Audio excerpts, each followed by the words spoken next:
O Senhor esteja convosco. Proclamação do Evangelho de Jesus Cristo, segundo Marcos.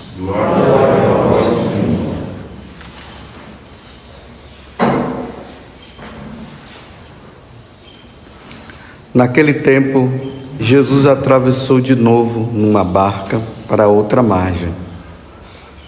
Uma numerosa multidão se reuniu junto dele e Jesus ficou na praia. Aproximou-se então um dos chefes da sinagoga chamado Jairo. Quando viu Jesus, caiu a seus pés e pediu com insistência: "Minha filhinha está nas últimas. Vem e põe as mãos sobre ela para que ela sare e viva." Jesus então o acompanhou. Numerosa multidão o seguia e comprimia. Ora, achava-se ali uma mulher que há 12 anos estava com uma hemorragia. Tinha sofrido nas mãos de muitos médicos, gasto tudo o que possuía e, em vez de melhorar, piorava cada vez mais. Tendo ouvido falar de Jesus, aproximou-se dele por detrás, no meio da multidão, e tocou na sua roupa. Ela pensava: "Se eu ao menos tocar na roupa dele, ficarei curada." A hemorragia parou imediatamente, e a mulher sentiu dentro de si que estava curada da doença. Jesus logo percebeu que uma força tinha saído dele e, voltando-se no meio da multidão, perguntou: "Quem tocou na minha roupa?"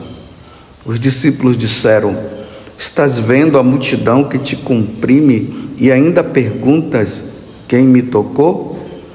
Ele, porém, olhava ao redor para ver quem havia feito aquilo. A mulher, cheia de medo e tremendo, percebendo o que lhe havia acontecido, veio e caiu aos pés de Jesus e contou-lhes toda a verdade. Ele lhe disse: "Filha, tua fé te curou.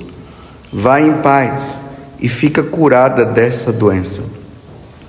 Ele estava ainda falando quando chegaram alguns da casa do chefe da sinagoga e disseram a Jairo: "Tua filha morreu." Porque ainda incomodaram o mestre, Jesus ouviu a notícia e disse ao chefe da sinagoga: "Não tenhas medo, basta ter fé." E não deixou que ninguém o acompanhasse, a não ser Pedro, Tiago e seu irmão João. Quando chegaram à casa do chefe da sinagoga, Jesus viu a confusão e como estavam chorando e gritando. Então ele entrou e disse: "Por que esta confusão e esse choro? A criança não morreu, mas está dormindo." Começaram então a caçoar dele, mas ele mandou que todos saíssem, menos o pai e a mãe da menina e os 3 discípulos que o acompanhavam. Depois entraram no quarto onde estava a criança. Jesus pegou na mão da menina e disse: "Talita cum", que quer dizer: "Menina, levanta-te." Ela levantou-se imediatamente e começou a andar, pois tinha 12 anos, e todos ficaram admirados. Ele recomendou com insistência que ninguém ficasse sabendo daquilo e mandou dar de comer à menina. Palavra da salvação. Glória a vós.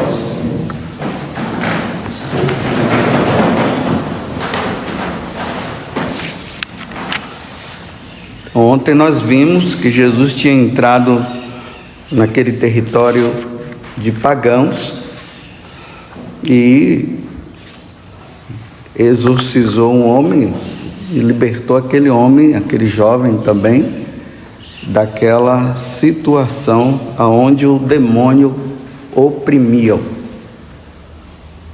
Essa ação de Jesus foi boa para o rapaz, porque saiu de uma situação de possessão diabólica, mas para o povo da cidade, eles não gostaram muito não, porque eles perceberam que como Jesus mandou os demônios para os porcos, porque os próprios demônios pediram que isso fosse feito, a população não aceitou e expulsou Jesus de lá. Ainda mais que os porcos era fonte de lucro para eles também. Então, agora que história é essa? Vai matar todos os nossos porcos? Então é melhor sair daqui. Aí manda Jesus. E eu disse, né, que Jesus não ficou impondo nada, não ficou brigando com eles. Bem, uma vez que não me aceitaram, eu vou embora. Então Jesus sai, entra na barca, e aí a continuidade do evangelho de hoje. Ele atravessou de novo num barco para outra margem. Estava de um lado, veio para outra margem, e a multidão atrás dele, como sempre, né?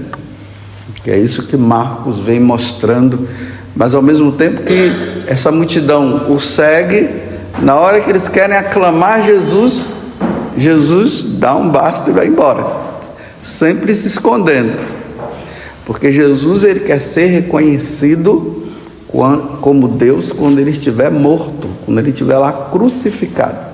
Tanto que, se nós formos ler o final lá do Evangelho de São Marcos, nós vamos ver que quando aquele oficial romano, aquele soldado romano, ele enfia a lança em Jesus, ele se ajoelha e ele diz, verdadeiramente, esse é o Filho de Deus.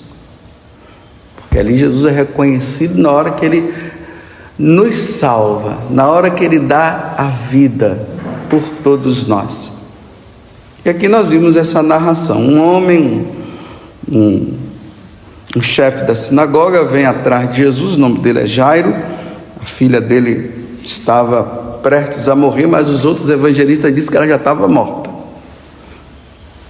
Então, vem, me ajuda aí, ressuscita a minha filha, não deixa a minha filha morrer. Jesus vai, e aí fala que nesse inteirinho dessa caminhada, quando essa mulher que está com essa hemorragia, ela aparece, ela pede para Jesus curar, os santos padres vão dizer o seguinte, que Jesus fez também a cura naquela mulher para que Jairo pudesse aumentar a fé nele, nele mesmo, em Jesus. Então a mulher foi curada, Jairo viu, olha, esse homem vai tirar minha filha da situação. Aí quando chega lá, aí essa notícia, né? Já morreu, ela está morta. Jesus não liga, né? Olha, não precisa mais não, a menina já morreu, para que ficar incomodando esse mestre? Aí Jesus diz, vamos Jairo, continuemos. Quando chega na casa, o pessoal começa a falar de novo, aí Jesus fala de novo, olha, ela não morreu, ela dorme. O pessoal começa a achar que Jesus era doido. Eles viram a menina morta, ela morreu. Então, já que o povo não tinha fé, Jesus mandou todo mundo sair. Sai desse povo daqui, vou brincar com vocês, né? Pensamento negativo, sai daqui, sai, vai tudo embora. Como o pai já estava com a fé mais aperfeiçoada, aí então chama o pai, a mãe, todo mundo ali, os discípulos para aprender também, e ali ele manda a Talita se levantar, e ela se levanta. Mas o que é que está por trás também de tudo isso? Eu quero parar apenas nessa questão. A sua filha não precisa vir mais, ela morreu, ela dorme. Nós vimos na primeira leitura a morte de Absalão. Imagina, um filho perseguindo o pai para matar. Foi ontem, a passagem foi essa.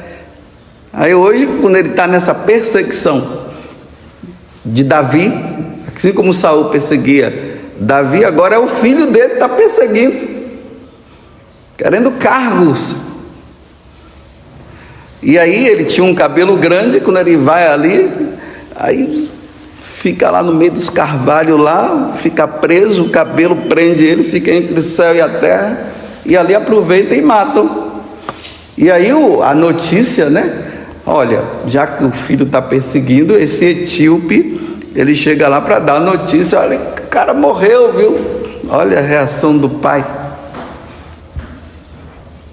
O quê? O meu filho morreu? Está vendo como o coração de um pai, aqui é de um pai, mas o coração também de uma mãe, em relação ao filho, não importa o que seja, não quer a morte? Deus não quer a nossa morte.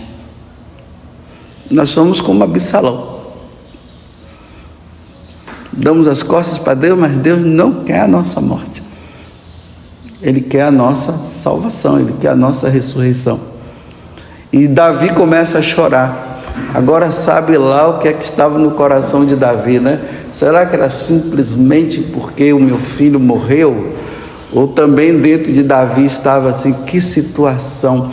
Esse filho que morreu era o meu inimigo, estava querendo me matar e ainda morreu. Era melhor que eu morresse primeiro no lugar dele. Era melhor até que Deus desse mais uma chance para ele, né? Olha a condição que esse menino morreu, perseguindo o pai. Não morreu com amor ao pai, morreu querendo matar o pai. Aí na segunda parte, nós vemos agora, é uma jovem que morre também, e Jesus a ressuscita. A ressuscita. Então, duas mortes. E Jesus está dizendo, não morreu. Aqui mais uma vez os santos padres explicam.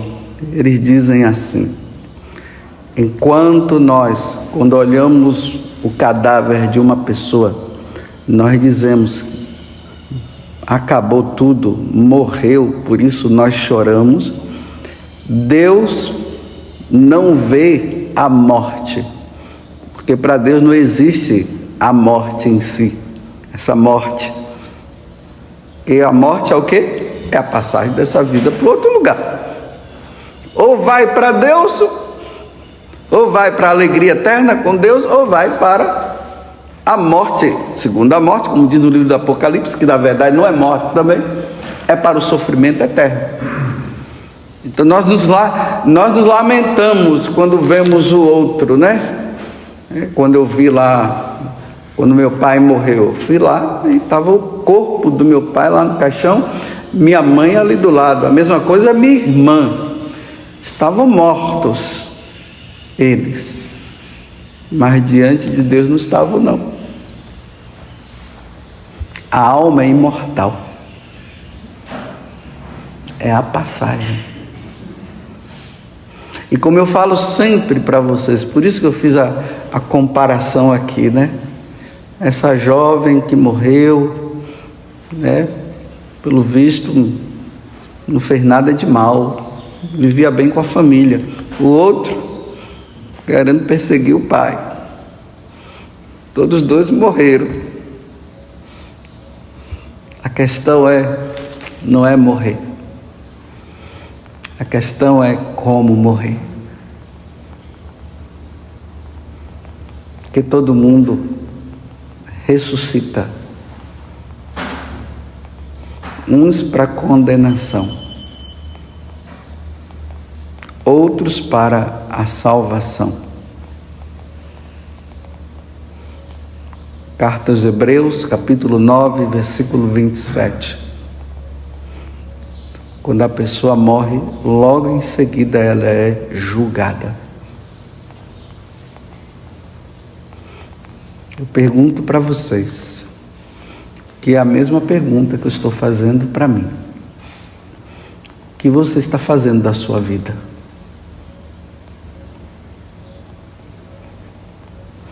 Como você está? Sabe, aquele que de vez em quando eu falo assim, A sua consciência, como é que ela está diante de Deus? Você está bem diante de Deus? Consciência, sim, em paz. Às vezes, quando eu passo pelas pessoas, que é na comunidade, né, de vez em quando eu falo para um membro e para outro assim: e aí, está na graça? Assim que eu falo, está na graça? Aí talvez o pessoal esteja pensando que está na graça, seja Deus está dando muitas coisas para ele, né? Eu estou perguntando, você está bem diante de Deus? É isso que eu estou perguntando. E que todos também façam essa pergunta para mim. Padre José Augusto, você está bem diante de Deus? Como está a tua vida? Porque não tem jeito. Essa menina ressuscitou, não foi? Mas morreu depois. Depois ela morreu de novo. Não teve ressurreição para ela, mas não. Foi a chance que ela teve. Interessante aqui que Jesus, os santos padres, eles trazem uma coisa interessante. Eles dizem assim, que quando a menina ressuscitou, aí está falando de criança, né? Só que depois fala que ela tinha 12 anos, então era uma adolescente. Então, para mostrar que ela não era uma criancinha, como essa bebê que está aqui na nossa frente, aí Jesus disse: levanta-te, ou seja, anda agora, vai e come, para mostrar que ela tinha ressuscitado. Mas a visão espiritual é essa: quando nós ressuscitamos para Deus nesse mundo, ou seja, a gente vê a morte é o pecado, a morte é isso.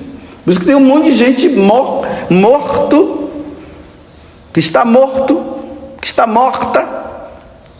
e está vivo, mas vive, jaz no pecado, está morto, mas está vivo, andando por aí. Então, na hora que a menina ressuscita, ou seja, ela larga o pecado, a primeira coisa que Jesus fala é: agora vai comer, ou seja, vai para o altar receber a Eucaristia e leve agora uma vida santa, porque o cristão, ele deve viver agora da Eucaristia, porque é a missa que vai nos dar força para nós não entrarmos mais numa situação de morte. Então vai lá para o altar, que é o que nós fazemos, mas não vamos para o altar, não vamos comer numa situação de pecado, ainda mais se tivermos um pecado mortal. Não podemos, só depois que passarmos pela confissão, aí nós podemos nos alimentar para que tenhamos força. Às vezes a gente encontra pessoas que dizem assim, que caiu no pecado mortal. Às vezes eu pergunto: e aí, você comungou? Ela diz: eu comunguei. Eu disse: mas por que você comungou? Você não sabe que não pode comungar? Eu sei. E por que comungou? Se você sabe, por que comungou? É para me dar força. Não, minha filha, acabou. Na hora que você caiu no pecado mortal, Deus se afastou de ti. Quando uma pessoa cai em pecado mortal, ela age como inimiga de Deus. E para ela retornar à amizade, só passando pela confissão. Não tem como voltar à amizade com Deus depois de ter caído num pecado mortal, indo receber a Eucaristia. Isso é sacrilégio. Tem que se reconciliar primeiro. A reconciliação se dá como? Na confissão. E não é comunitária, não. Não vão se esconder em confissão comunitária. Tem muita gente que gosta de uma confissão comunitária. Fica lá paradinho, aí o padre fala um monte de coisa, aí ele dá a absolvição, a pessoa vai embora. Não, é confissão individual, é junto com o sacerdote. Agora veja quantos sacrilégios cometidos por aí. É pessoas de igreja, de caminhada.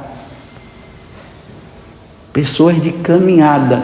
Não é aquele que está vivendo uma vida errada lá, não, e nem sabe o que é isso. É aqueles que sabem. Eles sabem que não devem receber a Eucaristia, porque caiu no pecado mortal, mas eles vão lá e comungam. Sacrilégios em cima de sacrilégio.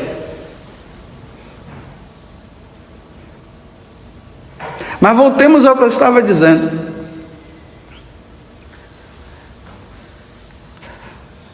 Os santos padres dizem que aquela menina ela ressuscitou. Enquanto os homens veem o morto, Deus não vê o morto, Deus vê a pessoa já diante dele. Aí eu volto a perguntar: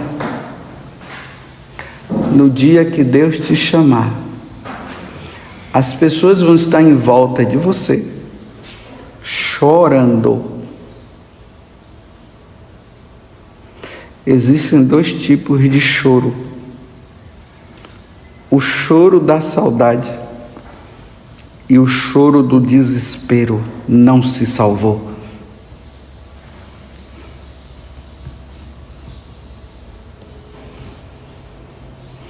Qual dos dois acontecerá no dia que Padre José Augusto morrer? Vai ser o choro da saudade de uns, outros vão dizer até que enfim Deus levou, que bom, não vou mais ouvir esse padre falar, graças a Deus estou livre dele, porque ele fica falando coisas que às vezes me causam um problema na minha consciência, então é melhor não ficar ouvindo ele, porque eu não quero largar essa vida. Então eu quero ouvir outras coisas, graças a Deus morreu. E um outro pode ser o choro do desespero. Não se salvou. Deus deu toda a oportunidade. Não se salvou. Não, mas não vamos ficar julgando não vamos julgar não. Não vamos ficar julgando, porque isso aqui é julgamento. Quem sou eu para julgar, né?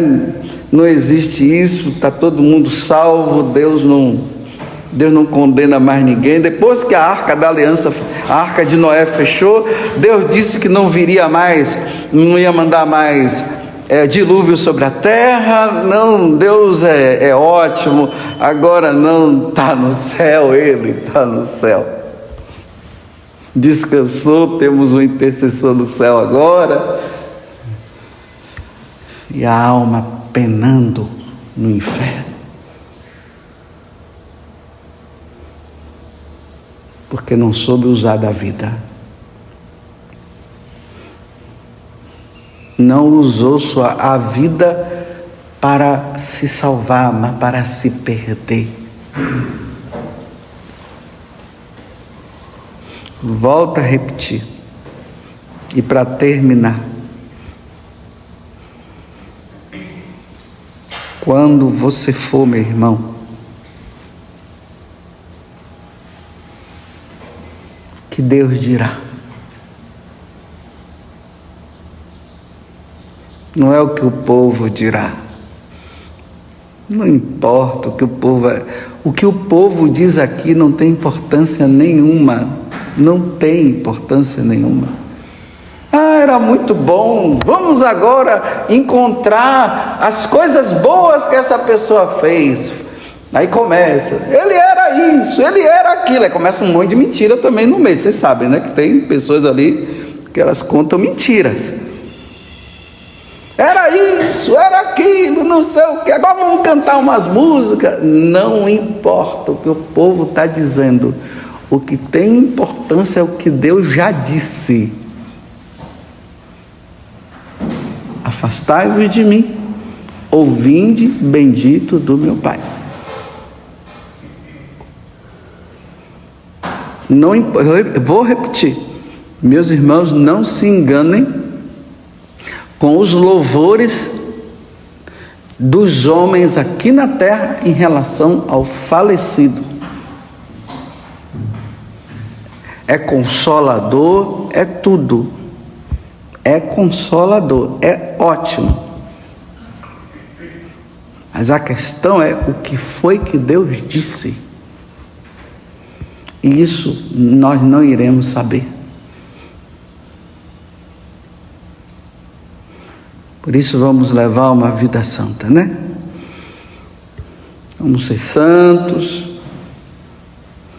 A carta aos Tessalonicenses, hoje até no ofício das leituras, São Paulo está lá recomendando, nós somos chamados a viver a santidade, Ele diz assim que não somos chamados à impureza. Ele diz que o leito conjugal não pode ser profanado, ele diz. Aí depois ele fala da ressurreição também. Isso no ofício das leituras de hoje, de quem reza a liturgia das horas. Então vamos ser santos. Não nos enganemos. Estejamos com a nossa consciência limpa, meus irmãos. Estejam com a consciência limpa. E não vão limpar sua consciência dizendo que é depois. Hoje é o dia de limpar a consciência. Louvado seja nosso Senhor Jesus Cristo. E a nossa Mãe, Maria Santíssima.